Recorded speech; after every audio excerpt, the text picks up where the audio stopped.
반갑습니다. 예, 오늘 하나님께서 우리 주신 말씀은 누가복음 18장 9절부터 14절의 말씀으로 두 예배자의 기도라는 제목으로 하나님의 말씀을 선포합니다.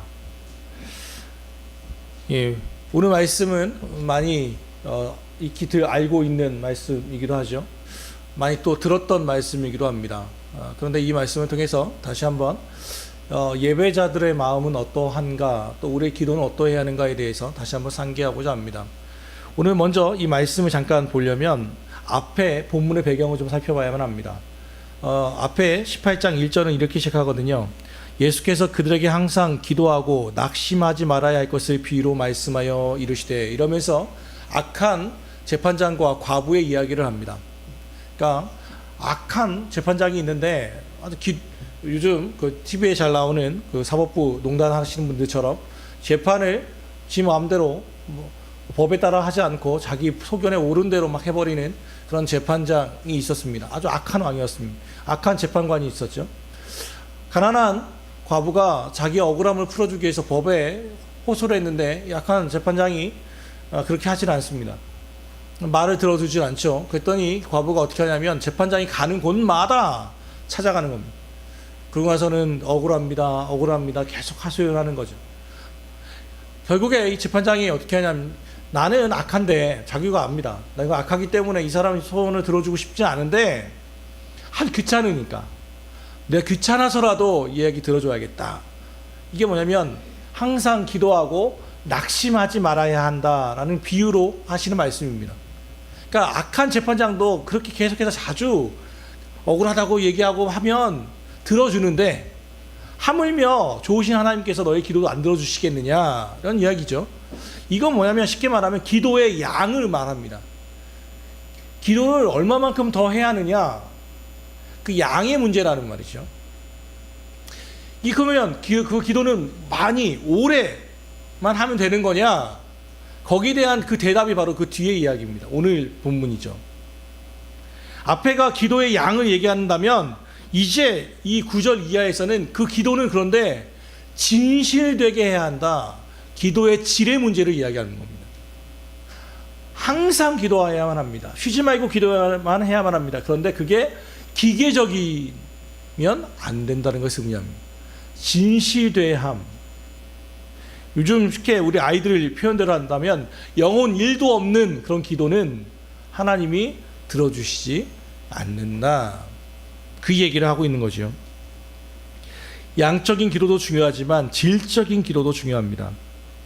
하나님이 들으실 만한 농도가 짙은 진실된 기도, 질적으로 수준이 높은 그런 기도를 하나님께서는 요구한다는 겁니다. 그렇다고 해서 이 질이 좋다는 것은 어떤 아주 학문적이고 영어를 썼고 히브리어를 썼고 하는 그런 기도를 의미하는 것이 아닙니다. 내 마음을 그대로 표현하는 기도, 그 기도를 하나님은 진실되다고 말씀하는 거죠. 잘 아시는 것처럼 오늘 본문에는 두 인물이 나옵니다. 한 사람은 누굽니까? 바리새인입니다. 또 한 사람은 세리이죠. 이 바리새라고 하는 사람들은 그 표현 자체가 바리새, 구별된다라는 뜻입니다. 그러니까 쉽게 말하면 난 저 사람들하고 달라, 그게 바로 이 바리새라고 하는 사람들이에요. 이 사람들은 사실 성경에서 예수님한테 되게 욕을 많이 먹어서 그렇지 대단한 사람들입니다. 전문적인 종교 생활을 하는 사람들이거든요. 이 당시에 지켜야 할 율법이요, 약 613개 정도 됐습니다. 여기에 율법들을 한 가지 얘기한다면 그런 거예요. 짐을 여러분 어디를 갈 때요, 10km 이내에서 움직이면 안 돼요. 왜냐면 더 가면 일을 하는 거거든요. 안식일을 지키라고 했는데 고정된 거리에서 더 멀리 나가면 그건 안식일 범죄예요. 그러니까 안 돼요. 지금도 이스라엘은 이거 지킨다고 하죠. 그래서 엘리베이터 찍을 때 자기가 누르면 안 돼요. 엘리베이터 타고 가만히 앉아 있어요. 서 있어요. 누군가 들어올 때까지 가만히 있어요. 누군가 들어오면 이제 말하죠. 4층 좀 눌러주세요. 왜냐하면 일을 해서는 안 되기 때문에 그렇습니다. 그러면 우습잖아요, 우리는. 그런데 그분들은 그게 그렇게 율법을 지키겠다는 거예요. 몇 킬로 이상의 물건을 들어서는 안 돼요. 그러니까 다 물어봐야 돼요. 불을 켜서도 안 돼요. 자기 먹기 위해서 불을 켜도 안 돼요. 일이니까. 이런 철저하게 어떻게 보면 정말 세부적인 것까지 율법을 다 정해놓고선 이것을 지키지 않겠다라고 선언하는 거예요. 이게 바리새인들이에요. 아무나 바리새인 못하겠죠. 대단한 사람들이에요. 근데 문제는 뭐냐면 내용은 사라졌어요. 이 형식만 남았어요. 왜 일을 안 해야 하는지에 대한 얘기는 없고, 그럼 쉽게 말하면 쉬라는 거예요. 쉬라는 거. 그럼 쉽게 얘기해 볼까요? 아이들 내일 기말고사예요. 월요일날 기말고사입니다. 자, 오늘 주일이었습니다. 공부를 해야 합니까? 말아야만 합니까? 안식일을 지켜야만 합니다. 자, 어떻게 합니까? 에? 교회 갔다 와서 되게 타협적인 신앙을 갖고 있는. 근데 사실 보세요. 옛날에는 바리새인들은요 절대 공부하면 안 돼요. 왜? 안식일이니까. 이게 형식이에요, 형식. 그런데 정확하게 내용을 보면 여러분 공부 안 하면 마음이 편하겠습니까? 쉬는 게 쉬는 겁니까? 쉬어지겠어요? 쉬어지는 사람이 몇 명 있네요. 괜찮습니다라는 이도 있지만 정상적인 사람들은 불안하단 말이에요. 그럼 어떻게 해야 돼요? 선생님처럼 예배 드리고 나머지 시간은 준비해야 돼요. 공부해야 돼요. 그게 뭐예요? 진짜 쉼이에요. 마음을 편하게 하는 거니까. 하나님 안에서의 쉼이란 말이에요. 근데 우리는 이 바리새인은 그런 게 없었단 말이에요. 왜 지켜야 하는지는 모르지만 무조건 지켜야 하는 거예요. 마치 우리 유교의 제사 같은 거예요. 뭐 홍동백서 뭐 이렇게 얘기하는데 왜 붉은 것은 동쪽에 흰 것은 서쪽에 놔야 하는지 몰라요. 의미는 하나도 없어요. 하나도 몰라요. 그냥 옛날에 했다니까 그대로 하는 거예요. 이 바리새인들의 특징이 뭐냐면, 또 하나의 특징은 이렇게 형식만 지키다 보면요, 내용은 없고 형식만 지키다 보면 다른 사람을 정죄하는 지경에 이릅니다. 나는 이렇게 힘든 거 지키는데 너는 그런 걸 안 지키니 뭐예요? 나보다 급이 낮구나, 죄인이구나 하고 다른 사람을 정죄하고 판단해 버립니다. 오늘 바리새인의 모습이 그렇게 드러나죠. 오늘 이 두세 사람, 그게 바리새인이라면 세리는 어떤 사람입니까? 세금 걷는 사람들입니다. 그런데요, 이게 참 이때 이스라엘은 노마의 식민지였잖아요. 얘네가 참 세금 제도가 아주 정말 나빴어요. 로마가 뭐를 잘 썼다고 해야 하는지, 요즘 세금을 징수하는 공무원은 어떻게 받죠? 월급이 어디서 나옵니까? 국가에서 이렇게 나오죠. 그러니까 필요 이상 받을 필요가 없잖아요. 이스라엘 이때에 이 세리들은요 어떻게 노마에서 법을 정해놨냐면, 노마에 보내야 할 세금 그리고 봉급이 노마에서 나오는 게 아니라 그 세금에서 떼서 먹게 돼 있어요. 자기의 월급도 내가 세금을 얼마만큼 징수하느냐에 달려 있단 말이에요. 그러니까 어쩔 수 없이 일을 할 수밖에 없어요. 그것도 악랄하게 뺏을 수밖에 없어요. 노마에게 보낼 거 다 보내고 그 나머지가 내 거야. 그러면 적당히 하는 사람도 있겠지만 사람 욕심이 그렇습니까? 마치 성과금 비슷한 건데, 더 받으면 다 내 건데, 정당한 권리도 있겠다, 명분도 있다. 그러니까 어떻게 하겠습니까? 노마에게 보낼 건 벌써 보내고 나머지 것들을 다 할 수 있거든 포악하게 해서라도 자기의 배를 불렸습니다. 그게 세리였습니다. 그러니까 유대인들에게는 노마보다 더 나쁜 놈들이 이 세리예요. 왜? 자기 걸 직접 뺏어가니까. 그러니까 따가 될 수밖에 없는 거죠. 오죽하면 성경에 세리와 죄인들이라는 말이 관용어로 표현돼요. 세리와 죄인들, 세리와 창기, 그리고 죄인들, 뭐 이런 식이에요. 세리는 그러니까 무조건 죄인의 대명사예요.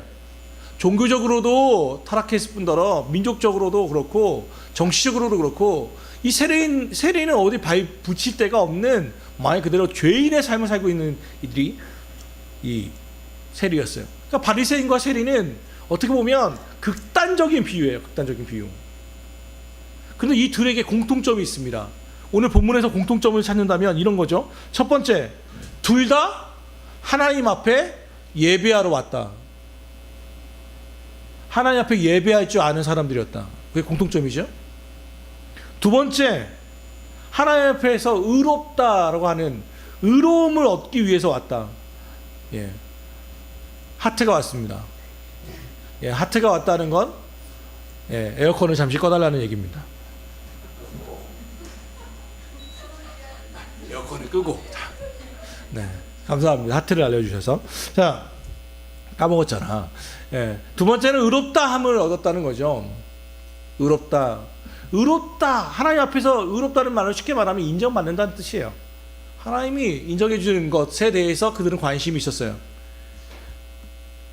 세 번째는 하나님 앞에 의롭다는 인정을 받기 위해서 자기 스스로를 살펴봤다라는 거예요.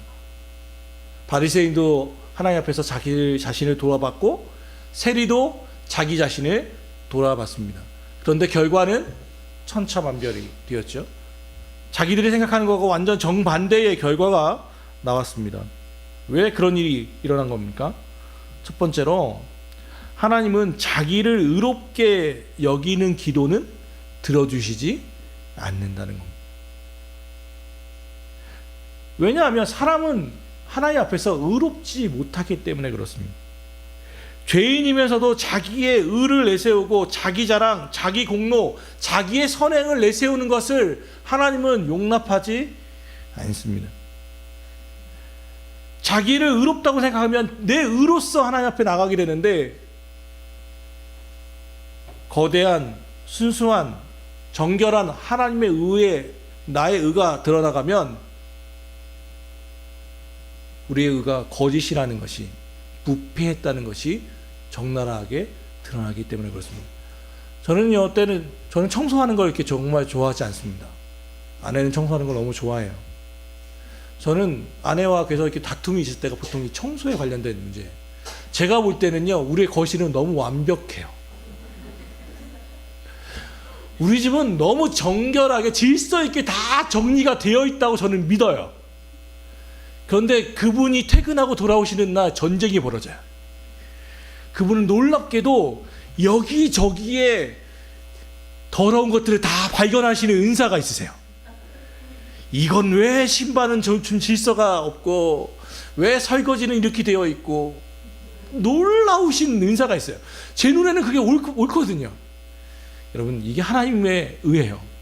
우리의 의는요, 날 볼 때 난 괜찮거든요. 난 좀 괜찮은 의미야. 근데 하나님의 의를 비춰볼 때 우리는 얼마나 부족한지요. 그럼 방법은 뭐예요? 자, 또 다시 우리 집으로 얘기로 들어봅시다. 그분의 지적이 있어요. 왜 이분은 왜 이렇게 정결하지 못하느냐? 그분의 책망이 있을 때 두 가지 방법이 있죠. 항변하는 겁니다. 이게 뭐 어떻다고? 잘만 돼 있구만. 그러면 죽자는 얘기죠. 이제 한판 하자는 거잖아요. 그러면 이제 팍 소리가 나기 시작하는 거죠. 그때는 어떻게 해야만 합니까? 나는 죄인으로서이다. 나를 불쌍히 여기셔서 오늘 세리의 마음으로 돌아가야 돼요. 주여. 가만히 있으면 그분에게 지시가 있어요. 너는 청소기를 돌리고 너는 신발을 정리하고, 그때 우리는 순종하면 돼요. 순종하면 그날 오늘 하루는 되게 행복하고 아름답게 되는 거죠. 근데 나를 의롭게 여기는 순간 파열음이 납니다. 바리새인들은 자기 스스로를 의롭게 여겼어요. 하나님 앞에서 기도하러 나갔는데 딱 보니까, 자기를 보니까 쓸만하다고 생각했단 말이죠. 그들이 자랑하는 게 뭐냐면 두 가지입니다. 첫째, 나는 하나님, 다른 사람들 곧 토색, 불의, 간음을 하는 자들과 같지 않고 이 세리와도 같지 아니함을 내가 좋아합니다. 뭐예요? 비교하는 거예요. 비교 우위 얻는 거예요. 나는 얘보단 낫네요, 주님. 나는 그래도 인간보다는 낫지 않아요? 그러면서 스스로 서서 따로 기도하셨다고 말합니다. 같이 앉지 않았다는 거예요. 왜? 정결하지 못하니까 마치 바이러스 가지고 있는 어떤 누군가처럼 그 사람을 멸시하여 자기를 의롭다 여기며 멸시하는 자들에게 라고 많이 하잖아요. 그러니까 이 사람은 이 세리를 멸시하며 마치 바이러스 걸린 사람처럼 따로 분리하고는 자기는 따로 서서 하나님 앞에서 우러러보며 자기 자랑거리를 찾고 있다고 말합니다. 하나님이 그것을 악하다 말씀하는 거죠. 베드로전서 3장에 보면 아내를 없이 보고 귀히 여기지 않으면 기도가 막힌다라는 표현이 있습니다. 그러니까 쉽게 말하면 아내를 막 내가 없이 가볍게 여겨버리고 약하게 여기고 귀히 여겨주지 않으면, 그리고 나서 내가 기도하면 하나님께서 그 기도 막는다는 표현이 베드로전서 3장에 있어요. 그 말은 쉽게 말하면 하나님과의 기도는 다른 사람들과의 원만한 관계 속에서 올라온다는 것을 알게 되죠. 우리가 쉽게 말하는 십자가를 얘기할 때 십자가가 뭡니까? 관계입니다라고 말하거든요. 하나님과 나와의 관계, 그리고 나와 다른 사람과 너와 나와의 관계가 막힘이 없을 때 그 기도가 하나님께 올려지는 것이, 다른 사람을 멸시 여기고 다른 사람을 원수처럼 여기고 그러면서 하나님 앞에 나는 의롭습니다라고 기도했을 때 그 기도가 과연 하나님께 상대될 것인가? 마태복음 5장에 이렇게 표현되어 있잖아요. 예물을 제단에 드리다가 거기서 내 형제에게 원망 들을 만한 일이 있는 줄 생각나거든 예물을 제단 앞에 두고 먼저 가서 형제와 화목하고 그 다음에 기도하라, 예배하라 하고 되어 있잖아요. 그건 뭐예요? 예, 두가 원만한다는 얘기. 물론 그 기도 중에 그건 표현하죠. 난 누군가가 너무 싫습니다. 너무 원수 같습니다. 그 기도를 제목을 가지고 나왔습니다. 그럼 어떻게 하라는 얘기예요? 그건 하나님 앞에 진실되게 토론하면 돼요. 그 문제. 하나님, 나는 누군가를 사랑하라고 말하는데, 나는 그 사람하는 거 화목하라고 하는데 난 정말 싫습니다. 그건 뭐예요? 그게 기도의 제목이 돼버리면 돼요. 그런데 아닌 체하고 나는 괜찮은 척하면서 번지르는 모습으로 하나님께 나온다면 그 기도가 과연 하나님께서 받으실 만한 기도가 되겠느냐? 하나님께서 오늘 말씀을 통해서 우리에게 도전하고 계시는 거죠. 사람은 누구나 다 하나님의 형상으로 지어졌습니다. 그러므로 그 사람을 멸시한다면 그를 지으신 이를 멸시하는 것이 된다고 성경은 우리에게 얘기합니다. 그러므로 누구든 사람을 멸시하는 마음으로 기도하는 것은, 예배하는 것은 하나님께서 받지 않으십니다. 서서 기도하는 사람들, 자기 스스로를 특별하다고 생각하는 사람들, 나를 스스로 괜찮은 사람처럼 여기는 사람들, 참 문제가 있습니다. 제가 사역을 하면서 볼 때요, 그런 얘기가 있어요. 자기를 정말 특별하고 생각하면서 특별한 취급을 받으려고 하시는 분들이 계세요. 제가 부목사 때 신방을 가면요, 부목사 신방 안 받으려고 하시는 분이 있어요. 부목사가 신방에 가면 물어보는 말이 있어요. 뭐냐면, 목사님은 안 오세요? 물어봐요. 저 부목사잖아요. 교구 목사로서 딱 갔는데 물어봐요. 목사님은 안 오세요? 그럼 나는 뭡니까? 그래서 우리 목사들, 부목사들 사이에서 전승되는 게 있어요. 부목사의 부자는 아니 부자다. 그래서 목사가 아니란 뜻이다. 그게 뭐 쉽게 말하면 담임 목사님 안 오세요? 라는 뜻이죠. 그거 모르겠습니까? 그럼에도 불구하고 왜 그렇습니까? 예, 다르다는 거예요. 내가 부목사가 와야 할 급이 아니고 누가 와야 된다는 거예요.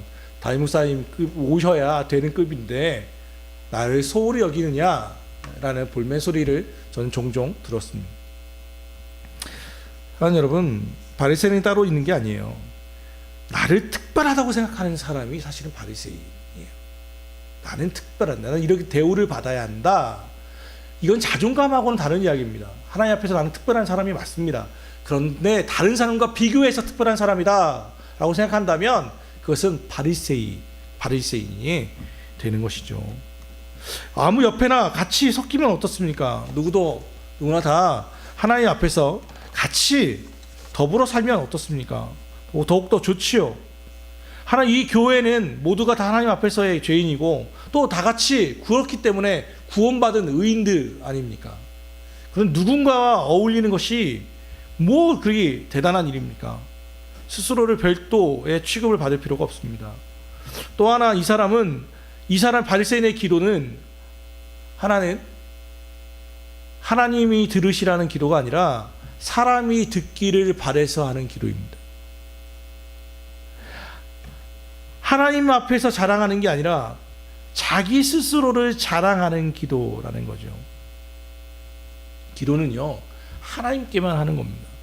물론 대표 기도나 이런 것은 같이 하는 거겠지만, 같이 들어야겠지만, 하나님 앞에 기도할 때, 그러니까 옆에 사람 기도 신경 쓸 필요도 없고, 남의 내 소리를 이 사람이 들을까봐 걱정할 필요도 없단 말이에요. 하나님과 나와만의 기도예요. 근데 우리는 기도할 때 옆에 사람을 자꾸 신경 쓴단 말이죠. 그래서 좀 더 괜찮은 척 기도할 때가 얼마나 많은지. 어떤 사람이 수영장에서 멋지게 수영을 했습니다. 다이빙 해가지고 막 하고 멋지게 탁 하고 들어갔어요. 근데 이게 물이 1m밖에 안 됐어요. 빵 해가지고 얼굴이 수영장 바닥하고 팡 하고 부딪힌 거죠. 근데 쪽팔리면 안 되잖아요. 그리고 딱 아프기도 하지만 딱 나왔어요. 배우였는데 쫙 하고 나서는 물을 쫙 하고 있는데 친구들이 야 걱정하더라는 거죠. 왜 그러나 알고 보니까 막 하면서 쌍코피가 딱 터진 거예요. 근데 자기는 물인 줄 알고 또 배우의 폼이 있잖아요. 쫙 했더니 피가 이렇게 쫙 갑자기 수영장이 호러물로 바뀐 거죠. 이게 폼생폼사라는 게 그런 거예요. 예? 폼생폼사. 여러분 웃지만 생각해봐요. 여러분 길 가다가 넘어지면 아픈 게 먼저예요? 쪽팔린 게 먼저예요?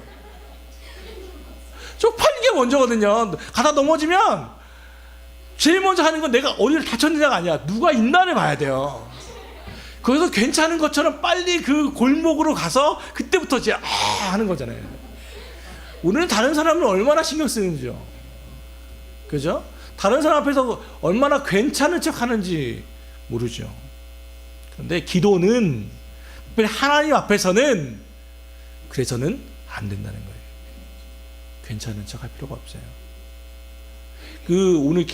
오늘 본문의 뒤에 보면 아이들에 대한 이야기가 나와요. 어린아이가 나에게 오는 것을 금하지 말라. 아이들 축복하는 장면이 나와요. 아이들 특징이 뭡니까? 있는 그대로 나온다는 거예요. 아프면 아프다고, 배고프면 배고프다고, 똥 싸면 똥 쌌다고 자랑하고. 그게 뭐예요? 아이예요, 아이. 아이들에게 강요할 필요가 없는 거예요. 근데 우리는 체면, 척, 이런 것에 너무 익숙해져서 하나님 앞에서도 그런 것이 얼마나 많이 있습니까? 오늘 바리새인들의 기도가 그랬단 말이죠. 하나님은 그들을 의롭게 여기지 않았습니다. 그러면 무엇입니까? 어떤 기도를 받으셨습니까? 딱 하나입니다. 세리의 기도였습니다. 우리 13절, 14절 같이 한번 읽어보겠습니다. 시작.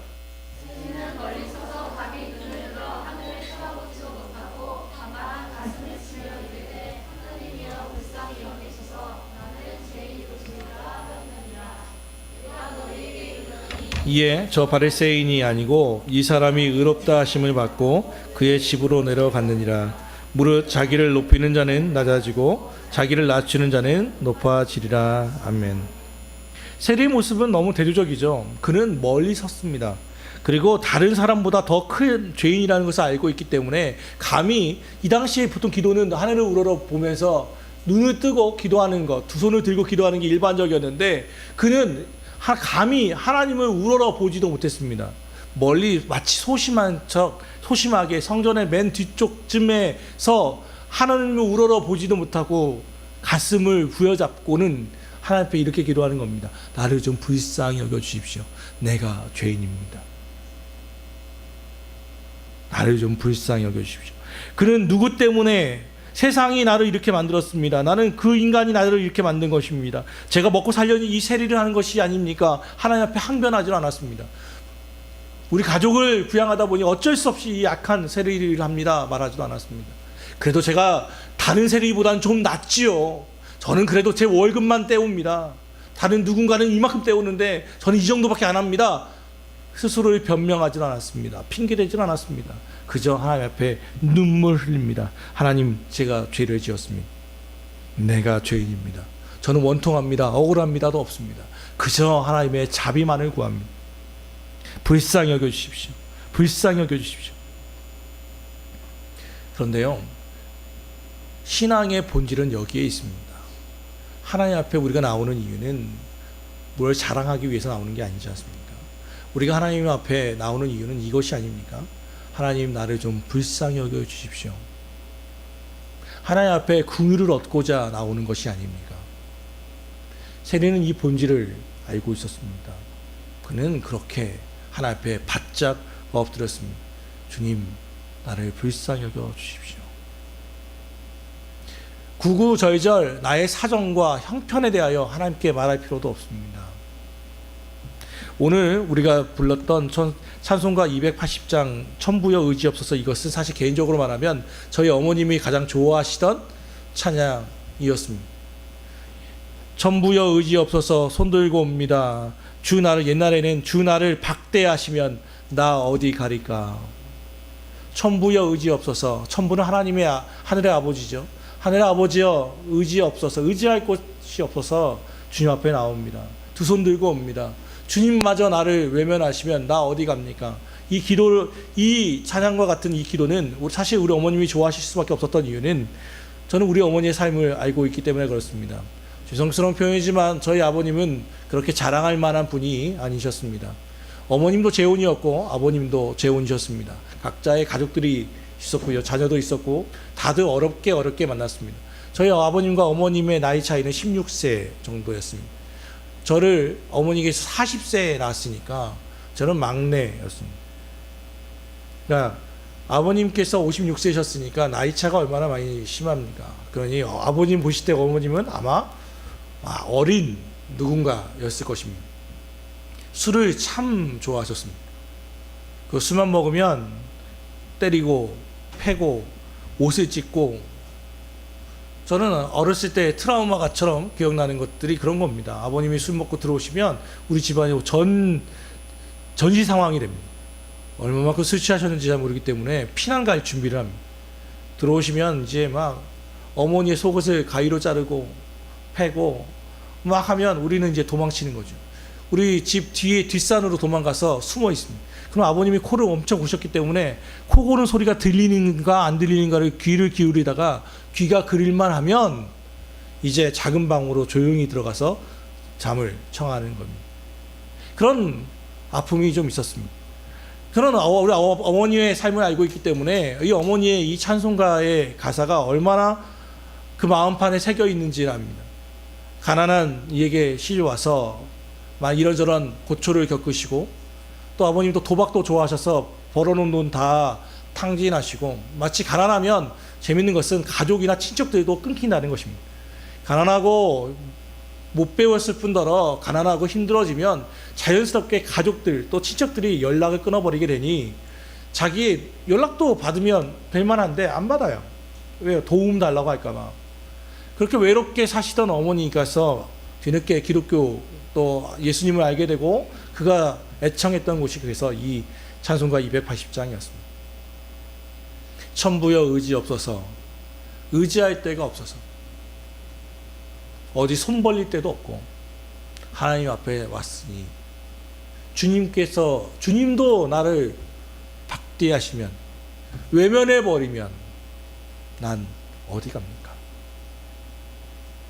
그렇게 하면서 하나님 앞에서 예배하고 기도했던 저희 어머니의 모습을 저는 기억합니다. 오늘 세리의 모습은 그와 같았습니다. 어쩔 수 없게 그는, 사실 이 세리는 누군가에게 손 벌릴 데도 없습니다. 다 싫어하는 이유였습니다. 그는 하나님의 성전에 나왔습니다. 감히 같이 예배드리지 못합니다. 저 구석 처지에 서서 감히 하나님을 우러러, 하늘을 우러러 보지도 못합니다. 가슴을 부여잡고 기도합니다. 하나님, 나는 죄인입니다. 나를 좀 불쌍히 여겨주십시오. 그때 하나님의 놀라운, 예수님의 놀라운 선언이 있습니다. 저 바리새인이 아니라 이 사람 곧 세리가 의롭다 하심을 받고 그의 집으로 내려갔느니라. 그들이 그토록 얻고 싶었던 의롭다, 하나님의 인정은 스스로를 낮춘 자에게 왔다는 것을 의미합니다. 이게 기도입니다. 사실 이것이 예배입니다. 하나님 앞에서 자신을 낮추십시오. 우리 기도 많이 할 필요 없습니다. 나를 좀 불쌍히 여겨주십시오. 그때 하나님은 우리의 기도를 들어주십니다.